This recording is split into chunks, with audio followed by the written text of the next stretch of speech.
আরিফ নামে এক ছেলে ছিল, যার স্বপ্ন ছিল অনেক বড়।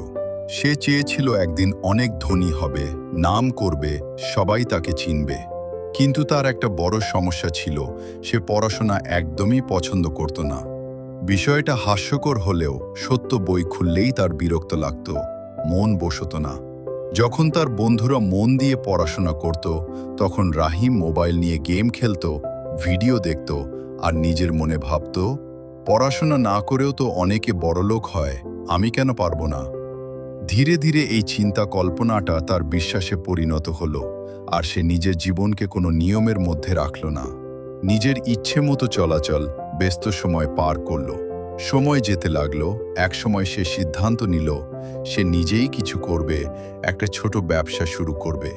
কিন্তু বাস্তবতা তার কল্পনার মতো সহজ ছিল না। ব্যবসা শুরু করার পর সে বুঝতে পারল, হিসাব রাখতে জানে না, লাভ লোকসান বোঝে না, কাস্টমারের সাথে ঠিকভাবে কথা বলতে পারে না, আর ছোট ছোট সিদ্ধান্তেও ভুল করে বসে। কিছুদিনের মধ্যেই তার ব্যবসা ক্ষতিতে চলে গেল এবং শেষ পর্যন্ত বন্ধ হয়ে গেল। সেই সময় আরিফের মনে প্রচণ্ড হতাশা নেমে এলো। সে বুঝতে পারছিল না কোথায় ভুল হলো।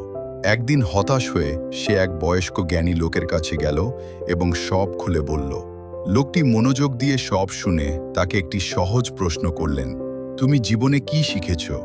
প্রশ্নটা শুনে আরিফ চুপ হয়ে গেল। তার মাথায় কোনো উত্তরই আসছিল না।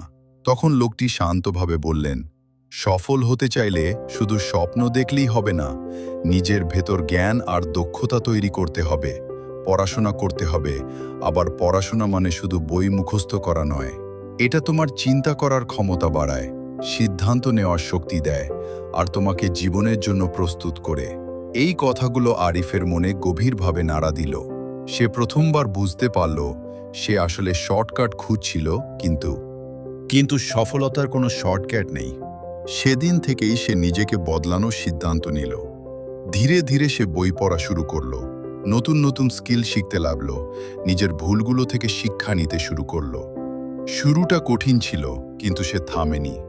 বছর কয়েক পর সেই আরিফ আর আগের মতো ছিল না। তার মধ্যে আত্মবিশ্বাস তৈরি হয়েছিল। সে এখন বুঝে কাজ করে, পরিকল্পনা করে এগোয়। এবার সে আবার নতুন করে ব্যবসা শুরু করল, এবার আর ভুল করল না। ধীরে ধীরে তার ব্যবসা সফল হতে শুরু করল, আর একসময় সে সত্যিই সফল মানুষে পরিণত হলো। তো বন্ধুরা, আজ এ পর্যন্ত।